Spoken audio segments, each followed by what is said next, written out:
मौजूदा सिचुएशन में ये जो ईरान पे हमले वाले से एक स्टेप बैक हुए हैं डोनाल्ड ट्रंप, ये इसकी भी ये रीज़न है? देखिए, हम इसको ये नहीं कह सकते कि उन्होंने अपने आप को विड्रॉ किया इस बात से। एक कॉशियस काम हमें दिखाई देता है कि उसमें डिप्लोमेटिक एफर्ट्स हैं। Saudi Arabia is directly in contact with America, ठीक। And at the same time Qatar और ओमान वो भी डिप्लोमेटिक चैनल्स के ज़रिए ईरान और यूएस को करीब लाने की कोशिश कर रहे हैं।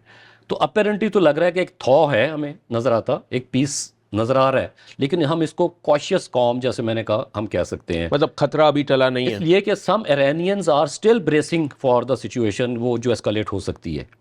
ये भी रिपोर्ट्स हैं फ्रॉम ईरान। आल दो प्रेसिडेंट ट्रंप ने कहा जी कि हमें इतलात हैं कि ईरान जो है वो लोगों को फांसियां नहीं देगा, और ईरानियन फॉरेन मिनिस्टर ने भी कहा कि ऐसी तो कोई बात नहीं है। तो इससे लग रहा है कि थोड़ी सी सिचुएशन जो है वो कूल डाउन हुई है। लेकिन इससे आप ये नहीं कह सकते कि जो अमेरिकन डिज़ाइन है वो बिल्कुल ख़त्म हो गया, उन्होंने विड्रॉ कर लिया अपने आप को, क्योंकि अमेरिकन स्ट्रेटजी जो है इस खिते में उसको ड्राइव करता है Israel. So let there be no mistake कि किसी वक्त भी कुछ हो सकता है।